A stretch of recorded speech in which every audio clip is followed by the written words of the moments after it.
যাকে দাঁড় করিয়েছে নারায়ণ হালদার বলে, তার বাবা স্পষ্ট বাইট দিচ্ছেন যে আমরা তৃণমূল করি গত 10 বছর ধরে। তার বাবা ভূপতি হালদার বলছেন আমরা তৃণমূল করি। হিন্দু বলে তাকে শুধুমাত্র বলির পাঠা করা হয়েছে। এবং আসল যারা জেহাদি যারা আক্রমণ করেছে, আপনি চিন্তা করে দেখুন, তাদেরকে আড়াল করা হচ্ছে। যে পুলিশ এই অনুব্রতের বিরুদ্ধে ব্যবস্থা নিতে পারে না, তাদের কাছে আমি কি আশা করব? যে মমতা বন্দ্যোপাধ্যায় আগে বলেছেন federal structure, right to speech, কোথায় গেল রাইট টু স্পিচ? আপনাদের রাইট টু স্পিচ না, স্পিচ হ্যাজ লেফট। বিশ্বনাথদা, আপনার যে কাজটা করছেন সেটা নিয়েই থাকুন। সব কিছু নির্বাচন কমিশন পারবে না। কিন্তু আমার সঙ্গে একটি শোতে উনি বললেন নির্বাচন কমিশন মনে হয় না SIR করতে পারবে। অর্থাৎ উনি ভবিষ্যৎ দ্রষ্টা। উনি, আমি জানি না কবে থেকে টিয়া পাখি নিয়ে বসছেন রাস্তায়, আমি জানি না। উনি তো সব কিছুই বলতে পারেন। উনি বলেছিলেন বিজেপি জিততে পারবে না, বিজেপি জিতেছে। SIR এই কয়েকদিনের মধ্যে ঘোষণা হলো বলে, এবং পশ্চিমবঙ্গেও বিহারের মতন একেবারেই খুব নির্ভুল সাকসেসফুল SIR হবে। সুতরাং ওনার মনে হচ্ছে অপদার্থ বিজেপি। এই অপদার্থ বিজেপির জন্যেই কিন্তু মানুষ 2,28,00,000 মানুষ বিধানসভায়, 2,35,00,000 মানুষ লোকসভায় ভোট দিয়েছেন। অর্থাৎ উনি আমাদের নয়, যারা ভোট দিয়েছেন তাদেরকে অপদার্থ বলছেন। আপনি মানসিকভাবে দ্রুত সুস্থ হয়ে উঠুন, এই কামনা করি। বুদ্ধিজীবী না নির্বুদ্ধিজীবী আমি জানি না, কতটা এরা ভাতাজীবী আমি জানি না। নিজেকে টিকিয়ে রাখতে হলে, নিজেকে সিরিজ পেতে হলে, ফিল্ম পেতে হলে কতটা নিজেকে বিকিয়ে দিতে হয়, কতটা বেকলে পড়ে এদের অমানুষ বলা যায় আমি জানি না ভাই। আমি খালি এটুকু জানি যে মানুষ যারা এই রাজ্যে একের পর এক ধর্ষণে চুপ করে থাকে, যে মানুষ বা যারা আমার রাজ্যে যখন মোথাবাড়ি হয়, মুর্শিদাবাদ হয়, মহেশতলা হয়, হালফিলে কাকদ্বীপ হয়, যখন যে মানুষ মহিলা ডাক্তারকে তার যৌনাঙ্গে রড ঢুকিয়ে দেওয়ার পরেও ছি মমতা ছি বলতে পারেন না, শেখ বাবুলালের এই কৃতকর্ম নিয়ে তারা মুখ খোলেন না। আমার পরশুদিন রাজারহাটের মুবারকপুরে, সেখানে বিসর্জনে অপরাধ হচ্ছে শুধুমাত্র বিসর্জনের গানটাতে একটা জয় শ্রীরাম লাইন ছিল বলে পুলিশ যাদের উপর লাঠিচার্জ করে, এরা যখন চুপ করে থাকে, এরা কি কতটা বিপজ্জনক তাহলে সেটা ভেবে দেখার সময় হয়েছে। আসলে সমাজের পক্ষে, মনুষ্যত্বের পক্ষে এরাই হচ্ছে বিপজ্জনক।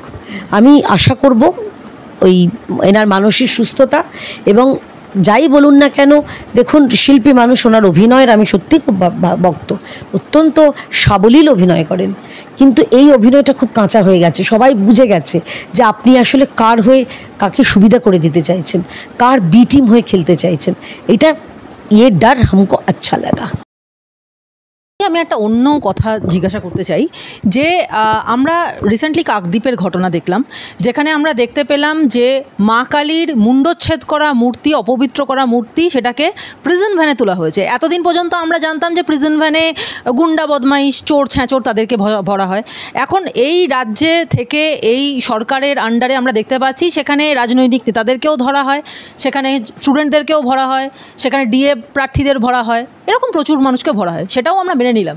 কিন্তু কোনোদিন আমরা দেখিনি যে মা কালীর মূর্তি প্রিজন ভ্যানে ভরা হয়, এবং তার জন্য পুলিশ সাফাই দিচ্ছে যে ওখানে পাথর ছোড়া হচ্ছিল, সেটাকে আটকানোর জন্য আপাতত প্রিজন ভ্যানে মূর্তিটা ভরা হয়েছে, এবং তারপর ব্যাপারটাকে আমরা ঠিকঠাক করেছি, জায়গাটাকে শান্ত করতে পেরেছি। আমার প্রশ্ন হচ্ছে যে এই বিষয়টা, এই যে ঘটনাটা ঘটে গেল, এটাকে কি বলা যায়, বিপজ্জনক না দুর্ভাগ্যজনক? হতভাগ্যজনক পশ্চিমবঙ্গের কাছে। আমরা পশ্চিমবঙ্গবাসী বা পশ্চিমবঙ্গের এই ভূখণ্ডটা হচ্ছে হিন্দু বাঙালির শেষ আশ্রয়স্থল। আমি নিজে উদ্বাস্তু পরিবারের, আমার ঠাকুরদা চলে এসেছিলেন 1947 সালে। আমাদের এখান থেকে যাওয়ার জায়গা নেই। আপনি যদি এদেশীয় হন, মানে অর্থাৎ এখানকার পশ্চিমবঙ্গ অরিজিনাল বাসীও হন, আপনাদেরও কিন্তু আমাদের মতন আবার উদ্বাস্তু হওয়ার দিন এসে গেছে। যে পুলিশ এগুলোকে প্রশ্রয় দিচ্ছে, মা কালীকে আমাদের দেখতে হলো প্রিজন ভ্যানে, যেই প্রিজন ভ্যানে আমরা দেখেছি চোর ডাকাত গুন্ডা লুম্পেন, এই পার্থ চ্যাটার্জি, বালু জীবনকৃষ্ণ সাহা, পাঁচিল কৃষ্ণ সাহা যার নাম, এদের মতন চোর, মার্কা মারা চোরগুলোকে যে প্রিজন ভ্যানে তোলা হয়, সেই প্রিজন ভ্যানে মা কালী। এটা কি এরা এমনি করতে পারে? নাকি স্পষ্ট নির্দেশ আছে যে হ্যাঁ হিন্দুদের ওপর এরকম আক্রমণ চালাও, যাতে বাকি হিন্দুরা ভয় পায়, বাকি হিন্দুরা যাতে তারা প্রতিবাদ করে এবং তাদেরকে মারতে সুবিধা হয়, তাদেরকে লাঠিচার্জ করতে সুবিধা হয়, তাদের উপর কাঁদানে গ্যাস করতে সুবিধা হয় এবং পরবর্তীকালে তারা যদি বেফাস কিছু বলে ফেলে বা না বলুক, হরগোবিন্দ দাস চন্দন দাস করতে সুবিধা হয়। এটা একটা বিপজ্জনক দিক যাচ্ছে। ভুলে যান আমার রাজনৈতিক পরিচয়। আমি একটা কথা স্পষ্ট বলছি যে কোনো বাঙালি হিন্দু মা কালীর ওপর এই কাণ্ডটা ঘটাবে না। এখানেও দেখুন কি ভয়াবহ অবস্থা। যাকে দাঁড় করিয়েছে নারায়ণ হালদার বলে, তার বাবা স্পষ্ট বাইট দিচ্ছেন যে আমরা তৃণমূল করি গত 10 বছর ধরে। তার বাবা ভূপতি হালদার বলছেন আমরা তৃণমূল করি। হিন্দু বলে তাকে শুধুমাত্র বলির পাঠা করা হয়েছে এবং আসল যারা যে জেহাদি যারা আক্রমণ করেছে, আপনি চিন্তা করে দেখুন তাদেরকে আড়াল করা হচ্ছে। চিন্তা করে দেখুন কোন মানসিকতাটা, বাংলাদেশি মানসিকতা, যেখানে বাংলাদেশে আমরা রোজ দেখছি মন্দির ভাঙা হচ্ছে, রমনা কালীবাড়ি সম্ভবত ভেঙে দেওয়া হয়েছে। আমরা দেখছি বিভিন্ন সময় বাংলাদেশে পুজো থেকে শুরু করে মূর্তি থেকে শুরু করে তাদের করে দেওয়া হচ্ছে, ভাঙচুর করা হচ্ছে, হিন্দুদের কোনো অধিকার কেড়ে নেওয়া হচ্ছে। আমরা কি সেদিকে এগোচ্ছি? আমরা কি তাহলে এই রাজ্যের অপদার্থ পুলিশ কি শুধুমাত্র নীরব নিষ্প্রিয় দর্শক থাকবে? একটা ওই জয় শ্রীরাম লেখা পতাকা বা একটা হলুদ একটা গেরুয়া ধ্বজ, সেটাকে পুলিশ কিছু যারা জামাতিগুলো যখন জেহাদিগুলো তুলে নামাচ্ছে পুলিশ দেখছে, অথচ পুলিশ দেখতে পায় না যখন অন্য একটা দেশের পতাকা তারা ফরফর করে সেটাকে ওড়াচ্ছে। দেখতে পায় না? সব দেখতে পায়। বলবে না, বললে তাদের নিজেদেরও চাকরি যাবে, বললে তাদের বদলি হতে হবে, অন্যায়ের বিরুদ্ধে কথা বললে আপনাকে পানিশমেন্ট পোস্টিং দিয়ে দেবে, আপনাকে কম্পালসারি ভেটিং করিয়ে দেবে। মানে এটা কোনো সরকার? এটা কি কোনো প্রশাসন করতে পারে? এই প্রশাসন পারে, কারণ এদের কাছে এই বিশেষ একটা সম্প্রদায়ের ভোট ব্যাংক হচ্ছে এদের কাছে একদম তাদের প্রাণভোমরা। ইজ্জত রক্ষা করা বা তাদের সম্মান রক্ষা করার ক্ষমতা পুলিশের হয়নি। পুলিশ নাকি জগৎজননীর মানে পবিত্রতা রক্ষা করবার দায়ভার নিয়ে বসে আছে। কিছু বলবেন এই বিষয়ে? পুলিশ অনুব্রত মণ্ডলের মতন একজন বর্বর অসভ্য বিপ বিপ করে যে কথা বলে, পুলিশের স্ত্রী এবং তার মৃতা মাকে নোংরা উক্তি করে, একদম যৌন কুরুচিপূর্ণ ইঙ্গিত করে, যে পুলিশ এই অনুব্রতের বিরুদ্ধে ব্যবস্থা নিতে পারে না, তাদের কাছে আমি কি আশা করব? উল্টে পুলিশ মন্ত্রী তার পদোন্নতি করে দিয়েছে, তার নিরাপত্তা বাড়িয়ে দিয়েছে। আমি এদের কাছে কি আশা করব? দেখুন, নামে মমতা থাকলেই কাজে মমত্ববোধ থাকবে এরকম কোনো কথায় মাথার দিব্যি নেই। সে সবথেকে বড় প্রকৃষ্ট উদাহরণ মমতা বন্দ্যোপাধ্যায় নিজেই। উনি নিজে নারী, উনি বলছেন 8টার পরে বেরোবেন, আর প্রতিবার প্রতি সময় এক জিনিস হচ্ছে, যারা ধর্ষিতা তাদের চরিত্র হনন করা হচ্ছে। পার্ক স্ট্রিট থেকে শুরু হয়েছে এটা। সে পার্ক স্ট্রিটের ধর্ষিতা, তাকে বলা হয়েছিল যে সাজানো ঘটনা, একজন সাংসদ বলেছিলেন খদ্দেরের সঙ্গে ঝামেলা। আমরা হাঁসখালিতে মমতা ব্যানার্জি নিজে সে বাচ্চা মেয়েটার চরিত্র হনন করেছিলেন। আমরা দেখছি শেখ বাবুলাল সে ধমকানোর সাহস পায় কী করে? কারণ অনুব্রত মণ্ডলদের মতন এই পোটেনশিয়াল ধর্ষকগুলো বাইরে আছে বলে ওরা জানে অনুব্রত মণ্ডল যদি ছাড় পেয়ে যায়, এখন হচ্ছে অভয় একটা মডেল, তোকে করে আর্জিকর করে দেব। এটা হচ্ছে ধমকানির লিমিট। আমার কাছে এরকম ধমকানির লিমিট আসে, আর্জিকর করে দেবো, এটা হচ্ছে ধমকানির লিমিট। কারণ এরা জানে এই অপদার্থ পুলিশ, অপদার্থ প্রশাসন এদের মাথার উপরে আছে বলে। এই ডাক্তারি পড়ুয়া যে জুনিয়র ডাক্তার, তাকে যে নোংরা ইঙ্গিত করা হয়েছে, ভাবতে পারছেন? পাঁশকুড়া হাসপাতাল, সেখানে একটা কন্ট্রাক্টরের লোক, সে স্বাস্থ্যকর্মীও নয়, সে বসে আছে, তার ঘরে তার মেয়েদের পাঠাতে হবে নজরানা হিসেবে, তাদের পিঠে বানাতে দিতে হবে, শেখ শাহজাহান মডেল। এবং শেষকালে আমরা কি দেখছি? এসএসকে মুখ্যমন্ত্রীর বাড়ির থেকে ঢিল ছোড়া দূরত্বে একটা বাচ্চা মেয়ে, সে অমিত মল্লিক, সে কি করে ডাক্তারদের পোশাক পেল, কি করে ঢুকলো? সে তো এই হাসপাতালেরই নয়। আপনি আমাকে বলুন, এই ঘটনার পরেও এখনো পর্যন্ত হাসপাতালে কি নিরাপত্তা রয়েছে? মমতা ব্যানার্জি তো বলেছিলেন যে বাড়ি থেকে বেরোবেন না, এই বাচ্চাটা তো বাড়ি থেকে বেরোয়নি, তো হাসপাতালের মধ্যে ছিল, রাস্তায় তো ছিল না। তার কি অপরাধ ছিল? তাকে এরকমভাবে কোনো সিসিটিভি নেই, নিরাপত্তা নেই, কিচ্ছু নেই। আরজি করে যদি যত্রতত্র ওরকম রাত্রিবেলা একজন সিভিক ভলেন্টিয়ার ঢুকতে পারে, যদি তৃণমূলের যে বয়ান সেটাও যদি মেনে নিই যে হ্যাঁ সঞ্জয় রায়ই করেছে একা, যদি সেটাও মেনে নিই, যদি আমি সেটা বিশ্বাস করি, আমরা বিশ্বাস করি না, কিন্তু যদি সেটাও মেনে নিই, ঢুকলো কী করে? হাসপাতালে ঢুকে যেতে পারবে? আপনি ঢুকতে পারবো? আমাদের বেলায় তখন নিয়ম, কার্ড, অনেক কিছু নিয়মে বেড়াজাল। আর এইসব দুর্নীতিগ্রস্ত দুষ্কৃতীরা, ধর্ষকরা, তারা ঢুকে যেতে পারছে। আসলে এইগুলো এই সরকারের মদতে হচ্ছে। সরকারি তাদের ছাতা আছে তাদের মাথার উপরে, আশ্বাসের ছাতা রয়েছে, তাই পারছে। আর শেষে একটা কথা বলতে চাই যে ভাই, আমরা এই রাজ্যের নারী, আমরা বাংলার মেয়ে, আমাদের নিরাপত্তা যখন এই প্রশাসক বা প্রশাসন কেউ নেবে না, আমাদের নিরাপত্তার দায়িত্ব আমাদের নিজেদেরই নিতে হবে। আমরা নিজেরা, তোমরা সাবধান থাকবে, কারণ 8টার পরে তো প্রশাসন নেই। মমতা ব্যানার্জি নিজে 8টার পরে আমি জানি না আমাদের রাজ্য প্রশাসনহীন হয়ে পড়বে কিনা, কিন্তু এই রাজ্যে অপদার্থ সরকার যতদিন থাকবে, নারী নিরাপত্তা সবথেকে বড় প্রশ্নচিহ্নের মুখে থাকবে। শুভেন্দু অধিকারীকে দেওয়া হাইকোর্টের যে রক্ষা কবচ কথাটা বলা হচ্ছে, সেইটা উঠে যাওয়াতে তৃণমূলের আনন্দ উল্লাস দেখার মতো ছিল। এবং এই অবস্থায় যেটা দেখা যাচ্ছে যে হাইকোর্টেরই উকিল কল্যাণ বন্দ্যোপাধ্যায় তিনি বলছেন যে শুভেন্দু অধিকারীর দাদাগিরি গুন্ডাগিরি এবার কমবে, তিনি মস্তানি করে বেড়াচ্ছিলেন। অন্যদিকে আবার মুখপাত্র কুণাল ঘোষ তিনি বলছেন যে জোর কা ঝটকা ধীরে সে লাগা। এখন প্রশ্নটা হচ্ছে, এই যে ব্যাপারটা হলো, এর ফলে পুরনো তামাদি হয়ে যাওয়া অনেক কেস, এগুলো কি এখন শুভেন্দু অধিকারীর বিরুদ্ধে আবার খুঁড়ে খুঁড়ে তুলে আনবে শাসক দল? এবং এটাতে ভোটের ঠিক আগে শুভেন্দু অধিকারী কি একটু চাপে পড়ে গেলেন? খুব সুন্দর ছবি, মানে আমরা যখন কথা বলছি সেই সময়তেই মাননীয় বিরোধী দলনেতা শ্রী শুভেন্দু অধিকারী, কেন্দ্রীয় মন্ত্রী শ্রী সুকান্ত মজুমদার এবং আমাদের রায়গঞ্জের যিনি সাংসদ কার্তিক পাল এই মুহূর্তে গঙ্গারামপুরে একটা সভা করলেন। কোন সভা? যে সভাকে করতে দেয়নি, বাধা দিয়েছিল প্রশাসন। তো সেই যে আপনি বলছেন না গুন্ডামি মস্তানি, না, আমরা গুন্ডামি মস্তানি তৃণমূলের মতন করি না।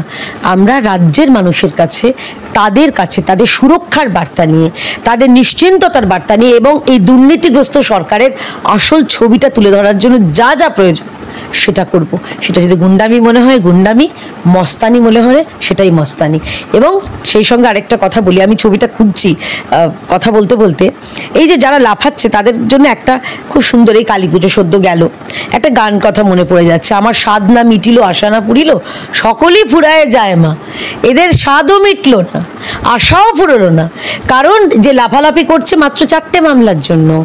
15টা মামলা, মিথ্যে মামলা সাজানো হয়েছে বলে 15টা থাপ্পড় দিয়েছে মাননীয় হাইকোর্ট রাজ্য সরকারের গালে। সেটা কল্যাণবাবুর গালে কিনা আমি জানি না, রাজ্য সরকারের গালে 15টা থাপ্পড় দিয়ে সে মামলা খারিজ হয়েছে। কোথায় সেটা তো বলছে না কেউ, কারণ এরা এই হাফ সত্য, অর্ধ সত্য, অর্ধ মিথ্যা বলে। বেসিক্যালি পুরোটা মিথ্যা, আমি একটু ভদ্রতা রেখে বললাম, কারণ ওরকম ওই লুম্পেনদের দলের প্রতিনিধি তো আমি নই। তাই স্পষ্ট কথায় কষ্ট নেই, মাননীয় বিরোধী দলনেতার কোনো অসুবিধা নেই। এবং ক্যাম্পেইন কলিংয়ের মাধ্যমে আপনাদের সমস্ত দর্শককে একটা কথা বলে রাখছি, শুভেন্দু অধিকারীর কোনো রক্ষা কবচ লাগে না।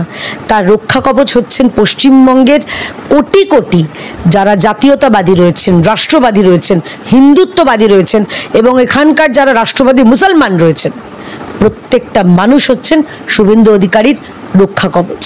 আলাদা করে কোনো রক্ষা কবচ ওনার প্রয়োজন নেই। আপনি যে বললেন যে 15টা মামলা খারিজ হয়েছে, তার মধ্যে 19টা মামলার মধ্যে 15টা মামলা খারিজ করা হয়েছে এবং আইনজীবী ফিরদৌস শামীম এই বিষয়ে বলেছেন যে এইগুলো যে মিথ্যে, মানে ভুল, মানে তথ্য দিয়ে এই মামলা সাজানো হয়েছে, এটা যদি প্রমাণিত হয় তাহলে 2 লাখ টাকা জরিমানা এবং তার সঙ্গে জেল হওয়ার সম্ভাবনা আছে। আমার প্রশ্নটা হচ্ছে, শুভেন্দু অধিকারী একজন বিরোধী দলনেতা, এই দেখুন এটাকেই বলে গুন্ডামি মস্তানি, কাকে বলবো দেখবেন, এই যে এইটাকে হচ্ছে রক্ষা কবচ। এই দেখুন এটা হচ্ছে রক্ষা কবচ, সারা রাজ্যের কোটি কোটি মানুষ।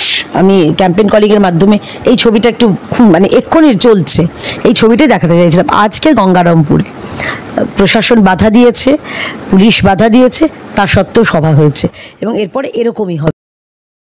তৃণমূল কংগ্রেস রক্ষা কবচ উঠে গেল বলে আনন্দ করছে, সেখানে আপনি এক্ষুনি বললেন যে 15টা মামলা হাইকোর্ট খারিজ করেছে, 19টা মামলার মধ্যে 15টা খারিজ হয়ে গেছে এবং সেখানে দাঁড়িয়ে আইনজীবী ফিরদৌস শামীম তিনি বলছেন যে এই যে 15টা মামলা খারিজ হয়েছে, এগুলো যদি প্রমাণিত হয় যে এগুলো ভুল, সেক্ষেত্রে মিথ্যে মামলা, সেক্ষেত্রে 2 লাখ টাকা জরিমানা এবং জেল সবটাই হতে পারে।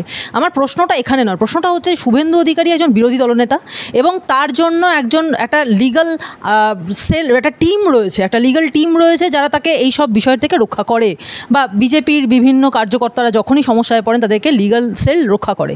কিন্তু সাধারণ মানুষ যারা ফেসবুকে কিছু লিখছেন, অথবা আমাদের মতো সাংবাদিকরা যারা প্রতি মুহূর্তে এই শাসক দলের দুর্নীতির বিরুদ্ধে লড়াই করতে যাচ্ছেন, তাদের উপরে কাঁড়ি কাঁড়ি অযোগ্য ধারা মামলা ইত্যাদি দেওয়া হচ্ছে। এরা কিভাবে বাঁচবে? এদের পিছনে এত মারাত্মক শক্তিশালী আইটি এরকম লিগাল সেল নেই তো এই বরাবর মানে এই জিনিসটা কি চলতেই থাকবে চিরদিনের মতো, যে তাদের উপরে এরকম ধরনের মামলা হবে এবং তারা তার জন্য দিনের পর দিন কোর্ট চত্বরে ঘোরাঘুরি করবেন, বসে থাকবেন? যেটা ফিরদৌসদা বলেছেন সঠিক কথা বলেছেন। এই যে এরা যে মিথ্যে মামলা করছে সেটা প্রমাণিত তো হবে, সেটা অবশ্যই প্রমাণিত হবে এবং এদের জরিমানা হবে। কিন্তু কারো যদি দোকান কাটা হয় আপনি কি করতে পারেন? এদের তো দোকান কাটা, চামড়াটা গন্ডারের চামড়া, এরকম কতবার তো এরকম মিথ্যে মামলায় ওরা ধরা পড়েছে। আপনি চিন্তা করতে পারছেন মাননীয় সুপ্রিম কোর্টের যখন অভয় মামলা চলছে, কপিল সিব্বল বলছেন যে আমরা পুরো ভিডিওটা দিয়ে দিয়েছি, ভিডিও ক্লিপিংটা পাওয়া গেছে সম্ভবত খুব ভুল না করে 27 মিনিট মাত্র, বাকিগুলো কোথায় না গ্লিচ গন্ডগোল, কোথায় গেল সিসিটিভি ফুটেজ? অর্থাৎ এরা যে মিথ্যাচার, তৃণমূল হচ্ছে একটা মিথ্যাচার কথা বলার একটা দল, কোম্পানি বলুন কোম্পানি। এবার যেটা দ্বিতীয় পর্বে খুব গুরুত্বপূর্ণ, যে এই রাজ্যের যারা সোশ্যাল মিডিয়ায় যারা লিখছেন তাদের কোনো দলের লেখার দরকার নেই, তারা সোশ্যাল মিডিয়ায় নিজেদের মনের কথা বলছেন, সত্যি কথা বলছেন। পিসি ভাইপোর এই যে কারসাজি, তাদের যে দুর্নীতি, সেগুলো যে সম্মুখে লোকের সম্মুখে তাদের মুখোশটা টেনে ছিঁড়ে ধরছেন, তাদের উপরেও নিশ্চয়ই আইনি কোনো ব্যবস্থা এরা নিচ্ছে। আমি অনুরোধ করব যে আমি একজন সাধারণ কর্মী হিসেবে আমার সোশ্যাল মিডিয়ায় ফেসবুকে কেয়া ঘোষ নামে আমার প্রোফাইল খুঁজবেন, মেসেঞ্জারে গিয়ে নিজের অসুবিধা করে যা অসুবিধা হচ্ছে সেগুলো লিখবেন ফোন নাম্বার দিয়ে, আমার তরফ থেকে কেউ না কেউ যোগাযোগ করে নেবে। এবং সাংবাদিকদের অংশটাতে পরে আসছি, আপনারা একা নন, কারণ এই লড়াইটা এখন আর কোনো রাজনৈতিক লড়াই নয়, এটা হচ্ছে সত্যের সঙ্গে মিথ্যার লড়াই, এটা হচ্ছে ধর্মের সঙ্গে অধর্মের লড়াই। এবং এই লড়াইটা এমন জায়গায় গেছে আপনারা নিজেদের এক মুহূর্তের জন্য একা ভাববেন না, আপনাদের পাশে আমাদের ক্ষমতা অনুযায়ী আমরা আছি এবং যা যা লিগাল সাপোর্ট দরকার, যদি আপনাদের মিথ্যে মামলায় ফাঁসায়, নোটিশ করে, কেস দেয়, আমি অনুরোধ করব কষ্ট করে যে কোনো আপনার লোকাল স্থানীয় যারা বিজেপি নেতা আছে তাদের কাছে গিয়ে নিজেদের অসুবিধার কথা ব্যক্ত করুন, দরকার হলে আমার ফোন নাম্বার তাদের কাছ থেকে নিন, মেসেঞ্জারে জানান, পাশে থাকবো, কথা দিচ্ছি। এবারে চলে আসছি সাংবাদিকদের উপরে। যে মমতা বন্দ্যোপাধ্যায় আগে বলেছেন federal structure, right to speech, কোথায় গেল রাইট টু স্পিচ? আপনাদের রাইট টু স্পিচ না, speech has left, right to speech has left হয়ে গেছে, চলে গেছে রাইট টু স্পিচ, কিচ্ছু নেই। সত্যি কথা বললেই প্রতিটা সাংবাদিক, কালকে আমরা দেখলাম আনন্দবাজার এবিপি আনন্দের একজন সাংবাদিককে থাপ্পড় মারা হয়েছে। আমাদের যারা মহিলা সাংবাদিক তাদের নিরাপত্তা নিয়ে আমি নিজে মেয়ে হয়ে আমার সত্যি চিন্তা হয়, কারণ এরা বাচ্চা মেয়ে, এরা সারা দিন রাত বিভিন্ন সময় ঘুরে বেড়াচ্ছে, শাসক দলের যে দুর্নীতি, তাদের যে কারসাজি, সেগুলো তুলে ধরছে, খুলে দিচ্ছে, পর্দাফাশ করে দিচ্ছে। তাদের ওপরেও তো আক্রমণ হয়, তাদেরও আমি জানি যে আপনাদের মেসেঞ্জারে ডিএমএ কি নোংরা অকথ্য ভাষায় গালাগালি আসে, হুমকি আসে। আপনাদের জন্য বলছি, মামলা করুন, পাশে আছি। এইটা শুধুমাত্র একজন ভারতীয় জনতা পার্টির কর্মী নয়, একজন নারী হিসেবে বলছি, পাশে আছি, নারী পুরুষ নির্বিশেষে। এবং যেহেতু আমি সাংবাদিক ছিলাম এককালে, সেহেতু বলতে পারেন যে আমি ব্যাপারটা বুঝতে পারি, আমি সহমর্মী আপনাদের ব্যাপারে, আপনারা কেউ একা নন। বিশ্বনাথ চক্রবর্তী তিনি কয়েকটা পয়েন্ট তুলেছেন, যার মধ্যে একটা হচ্ছে যে এত দুর্নীতির পরেও তৃণমূল ক্ষমতায় টিকে আছে, তার কারণ হলো শুধুমাত্র এই একটা অপদার্থ দল বিজেপি, সে ক্ষমতায় রয়েছে বলে, মানে সে রয়েছে বলে তা না। এবং সবথেকে বড় কথা যে প্রত্যেকটা দুর্নীতি হচ্ছে তাদের তৃণমূল বিজেপিকে বলে গোল দিচ্ছে, কিন্তু তারপরেও বিজেপির পক্ষে কোনো কিছু করা সম্ভব নয়, ঠুটো জগন্নাথ হয়ে বসে রয়েছে। এবং একই সঙ্গে তিনি আরেকটা বিষয় বলছেন যে বিজেপি নাকি বাংলার জন্য একটা অভিশাপ, তার কারণ যে এতজন বিজেপি কর্মী, 35 জন বিজেপি কর্মী রাজ্যে, কেন্দ্রে ক্ষমতায় বিজেপি থাকার পরেও রাজ্যে 35 জন বিজেপি কর্মী মারা গেল, তারপরেও কেন্দ্রের পক্ষ থেকে কোনো রকম আশানুরূপ, কেন্দ্রীয় এজেন্সি আশানুরূপ কোনো কিছু করতে পারলো না। আপনি এর সঙ্গে কতটা সহমত?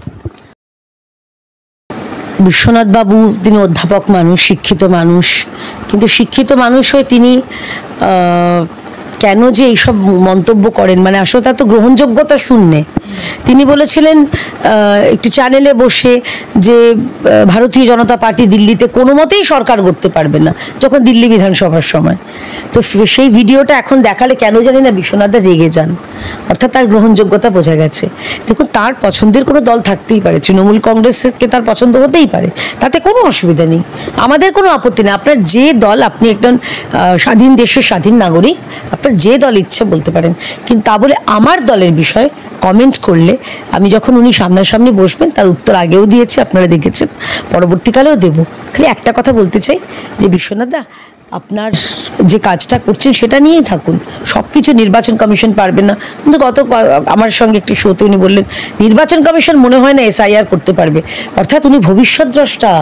উনি, আমি জানি না কবে থেকে টিয়া পাখি নিয়ে বসছেন রাস্তায়, আমি জানি না, উনি তো সব কিছুই বলতে পারেন। উনি বলেছিলেন বিজেপি জিততে পারবে না, বিজেপি জিতেছে। SIR এই কয়েকদিনের মধ্যে ঘোষণা হলো বলে, এবং পশ্চিমবঙ্গেও বিহারের মতন একেবারেই খুব নির্ভুল সাকসেসফুল SIR হবে। সুতরাং ওনার মনে হচ্ছে অপদার্থ বিজেপি, এই অপদার্থ বিজেপির জন্যেই কিন্তু মানুষ 2,28,00,000 মানুষ বিধানসভায়, 2,35,00,000 মানুষ লোকসভায় ভোট দিয়েছেন। অর্থাৎ উনি আমাদের নয়, যারা ভোট দিয়েছেন তাদেরকে অপদার্থ বলছেন, এই অধিকার ওনাকে কেউ দেয়নি। আর আরেকটা শেষ কথা বলি, মানে বিশ্বনাথ বাবুর সম্পর্কে এতটা সময়ও নষ্ট করতে চাইছি না আমি, খালি শেষ কথা বলি, আপনি মানসিকভাবে দ্রুত সুস্থ হয়ে উঠুন, এই কামনা করি। এবং এই অপদার্থ বিষয়টা বলার পেছনে তিনি যে কারণ রিজনগুলো দেখিয়েছেন সেটা হচ্ছে যে শুভেন্দু এবং সুকান্তর মধ্যে দলাদলি, অন্তর্কলহ, বিজেপির মধ্যে অন্তর্কলহ, তারা দুজন আলাদা আলাদা দলে বিভিন্ন রকমভাবে কথা বলেন, এবং তার এটাও বক্তব্য যে শুধুমাত্র পূর্ব মেদিনীপুরে শুভেন্দুবাবুর গড় ছাড়া বাকি গোটা বাংলার কোথাও বিজেপির কোনো অস্তিত্ব নেই। আমি জানি না তো, আমরা যেখানে আমরা 77টা আসনে, সেটা তৃণমূলের কিছু লোকজন তার ফেরত চলে গেছে তাদের কারণে, আমরা এতগুলো লোকসভায় রয়েছি। আপনি কলকাতা পুরসভায় যদি লোকসভায় ভোট দেখেন, কলকাতা পুরসভায় লিডিং হচ্ছে বিজেপি। কলকাতা পুরসভায় তৃণমূল কোথাও কোথাও 3rd পর্যন্ত চলে গেছে, দ্বিতীয় বামেরা বা অন্যরা, যে ইন্ডিজোটের অন্য শরিকরা উঠে এসেছে। উনি বলছেন কোথাও কোনো অস্তিত্ব নেই। উনি রাস্তায় কতদিন বেরোন, উনি কোন কর্মসূচিতে গেছেন? উনি তো ওই বিশ্ববিদ্যালয় এবং এখানে এসছেন, এত বড় বড় কথা বলছেন। অভয়ার সময় আপনি রাস্তায় বেরিয়েছিলেন, একদিনও আন্দোলন করেছেন, রাত দখল করেছেন, একদিনও প্রতিবাদ জানিয়েছেন? আচ্ছা, বাইরের কথা ছেড়ে দিচ্ছে, আপনি আপনার বিশ্ববিদ্যালয়ে কোনোদিন প্রতিবাদ করেছেন? করেননি। আর ওই আবার আমাকে ছবি খোঁজাতে তুমি বাধ্য করছো। আজকেই গঙ্গারামপুরে, সেখানে হচ্ছে মাননীয় কেন্দ্রীয় প্রতিমন্ত্রী শ্রী ডক্টর সুকান্ত মজুমদার এবং শুভেন্দু অধিকারী, তারা একসঙ্গে এক মঞ্চে দাঁড়িয়ে এক বার্তা দিয়ে তারা আজকে সভা করছেন। ওনার মনে হতে পারে দলাদলি, কারণ আসলে দেখুন পশ্চিমবঙ্গে যে দলটা উনি দেখে আসছেন, সেখানে 25-75 রয়েছে, সেখানে পিসি বনাম ভাইপো রয়েছে, সেখানে মহারানী বনাম যুবরাজ রয়েছে। তাই ওনার দেখে চোখ অভ্যস্ত হয়ে গেছে, উনি আসলে সম্প্রীতিটা বোঝেন না। ওনা চলে যান না সম্প্রীতির কথা বলতে পাশের রাজ্য বিহারে, সেইখানে মানে RJD এবং কংগ্রেস মানে একদম ছন্নছাড় অবস্থা, সেখানে ছাড়খাড় হয়ে গেছে। সেখানে NDA এর বার্তা, এরকম প্রচুর মানুষ বলেছিলেন, এরকম টিয়া পাখির নিয়ে বসেন আর কি। 6 মাস এই আমাদের জোট সরকার, NDA সরকার থাকবে না, 6 মাস 1 বছর হবে না, এই গেল বলে, এই নীতিশ কুমার গেল বলে, এই চন্দ্রবাবু নাইডু গেল বলে, এই এটার বইরা, আসলে এরা আসলে চান এটা, নিজের মনের ইচ্ছেটা মাঝে মাঝে ব্যক্ত করছেন। দেখুন, বললাম স্বাধীন দেশে স্বাধীন নাগরিক, আমাদের কথা বলতে ট্যাক্স লাগে না। ভগবান মুখ দিয়েছে বলেই সবসময় তো সেখানে মানে ডাস্টবিন হতে হবে এরকম তো কোনো মানে নেই।